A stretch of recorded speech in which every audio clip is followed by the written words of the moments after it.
In 2015, elderly thieves drilled into a London vault for $20 million. How?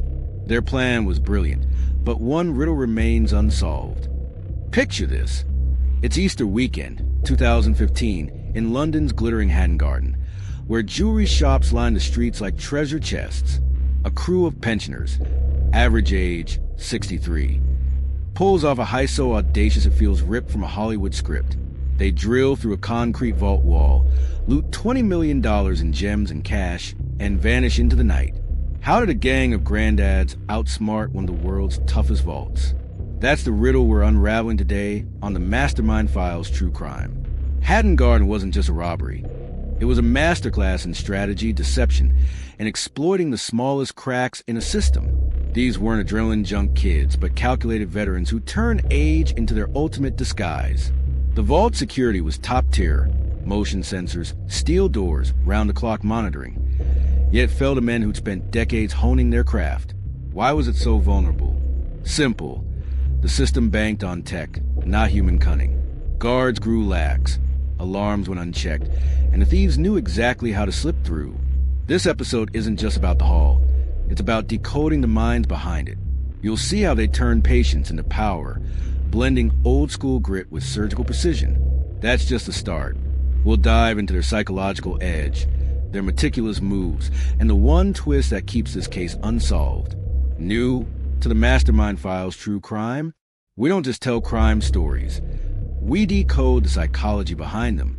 Hit subscribe, turn on notifications, and join us as we unravel the minds of masterminds.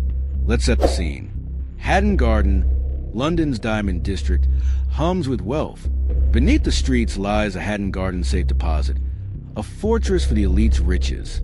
Our masterminds, led by a shadowy figure nicknamed Mr. Ginger, for his red hair, aren't your typical crooks.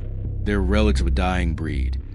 Career criminals who cut their teeth in the 70s, when heists were art, not impulse.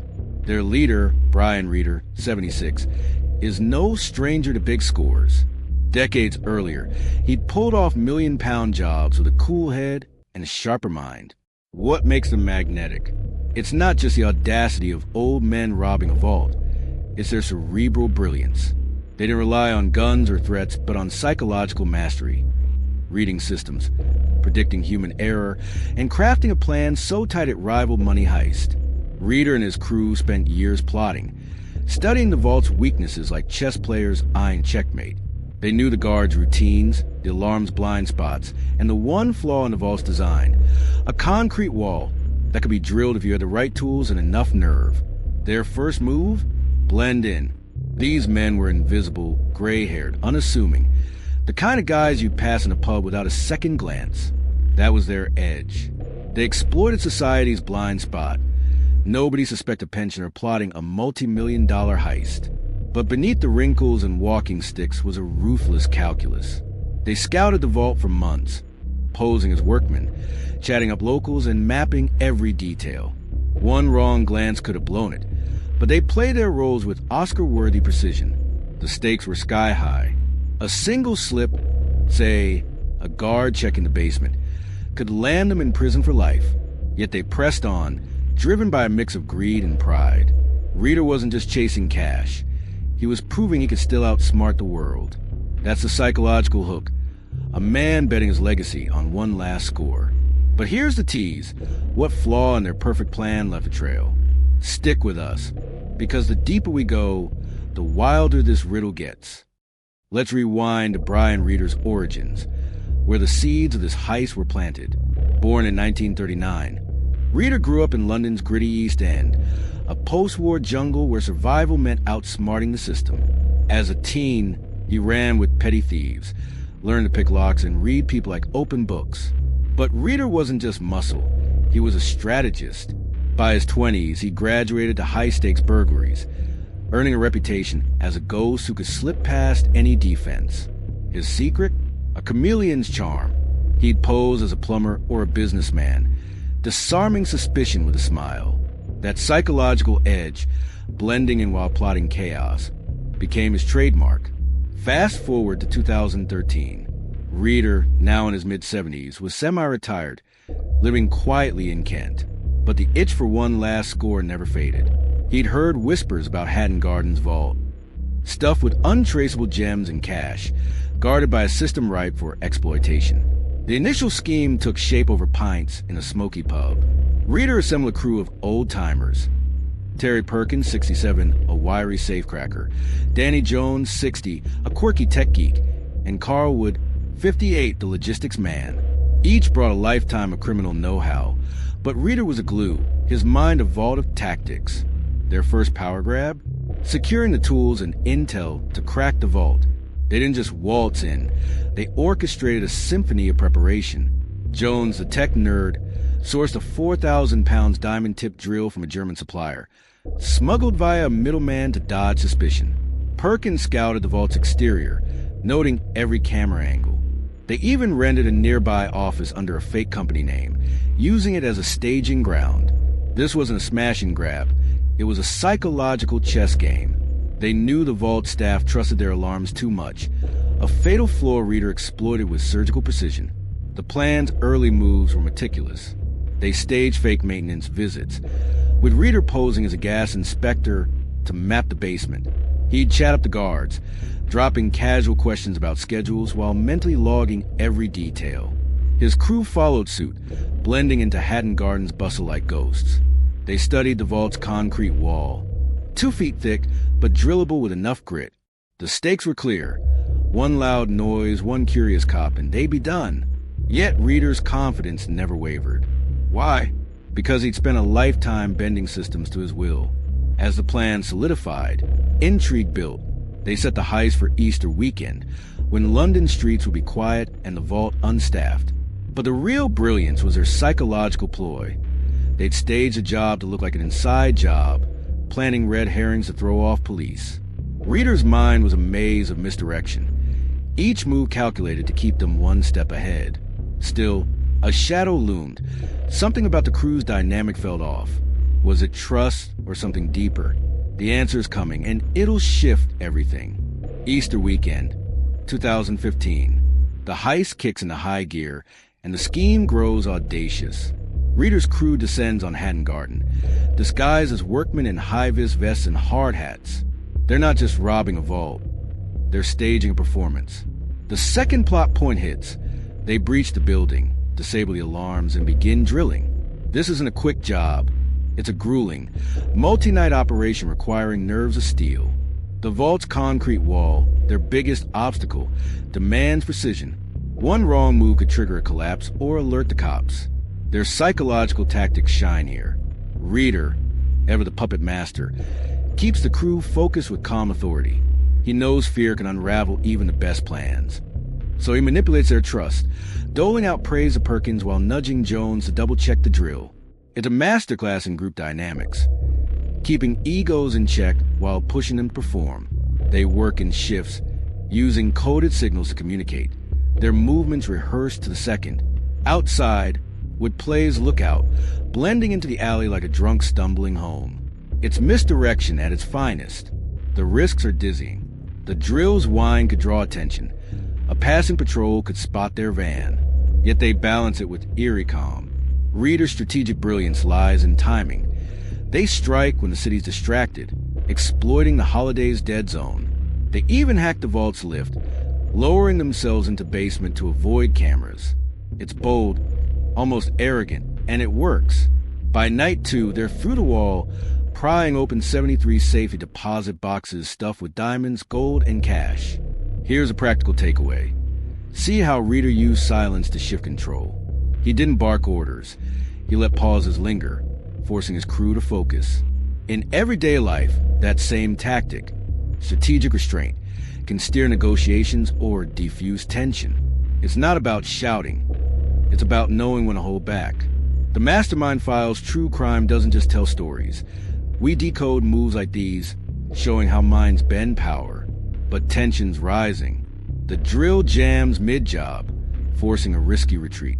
They've got half the haul, but the vault's still loaded and time's ticking. Reader's plan, so perfect on paper, faces its first real test. Did they push too far?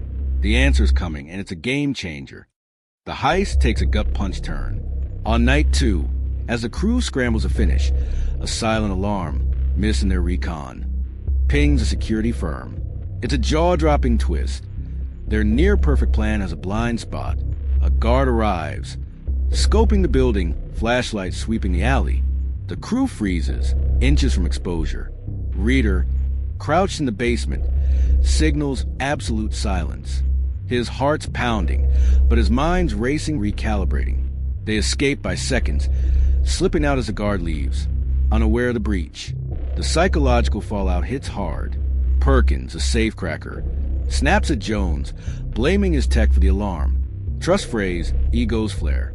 Reader steps in, his voice low but ironclad, redirecting their fear into focus. It's a mastermind move, turning chaos into unity. He pivots the plan. They'll return the next night, banking on the guard's report being dismissed as a false alarm. It's a gamble, but Reader's psyche thrives on calculated risks. He burns a decoy map in the van, erasing evidence, his hands steady despite the stakes.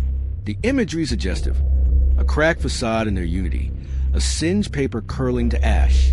They're not just fighting the vault now, they're fighting themselves.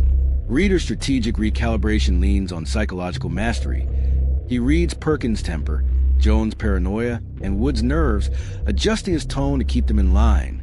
He even plants a fake work order outside, ensuring any curious cop sees routine maintenance.